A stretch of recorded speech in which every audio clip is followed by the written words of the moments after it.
Wednesday, the 11th of September. Excuse my sweaty face, just been jogging, trying to warm up. But I wanted to capture something on video before it leaves, so hopefully I'll be in time. I'll show you in a minute. But it has been the most amazing first 2 weeks of study at the University Centre of the Westfjords here in this small fishing town. Some of the amazing little high-tech industries that are going on in these quite unassuming buildings on the quayside, which I'll point out when I get there. This is a quiet little residential street where I live with my roommates. So what can I tell you about Isafjordur? It's a town of 2,500 people. It's the capital of the Westfjords, which is the most remote northwest part of Iceland. It's 450 kilometers northwest of Reykjavik, and has a character all of its own. It was obviously traditionally a fishing town. Fishing is still massively important to the area, but it has been somewhat hammered by the sale of fishing quotas some short time ago, which has decimated the industry to some extent. But these are some of the businesses that are still ongoing, and some of them are pretty impressive.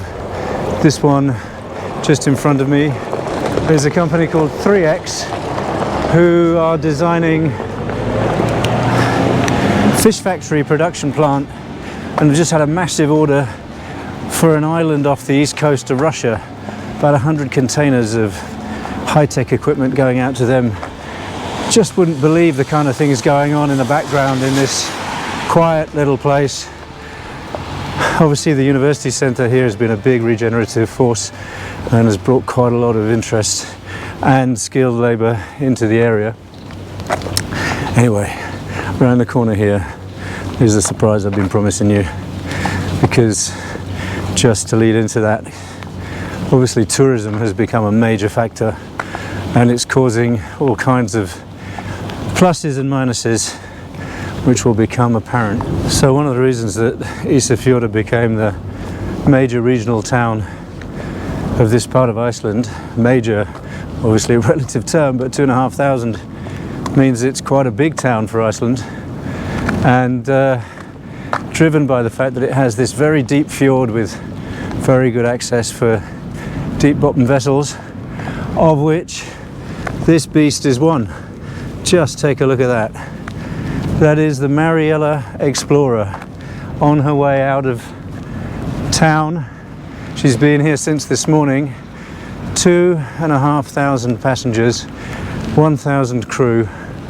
Just the most crazy looking ship, and one of the last of the cruise ships to come into town for the tourist season.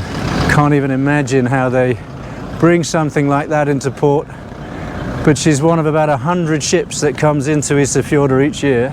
I think they make in the region of about 2 million kroner, so what's that, about 15,000 euros per harbour fee. So multiply that by 100 and you can see it's unturndownable kind of money for the area. But the impact is huge in terms of how the town can cope. Obviously impossible to refuse that kind of income. Let's not even start on the ecological impact of cruising. But anyway, behind me that is the Mariella Explorer on her way to Akureyri, which is the northern capital of Iceland, and back to Southampton, I'm told. But it's quite a subject for the University Centre, which is a big research institute for marine conservation and management, and this is a hot topic in this part of the world.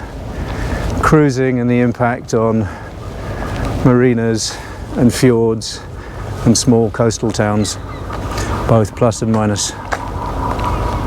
Obviously this harbour was really just built for trawlers, and they're about to extend the quay to accept and accommodate even more cruise ships in a few years' time.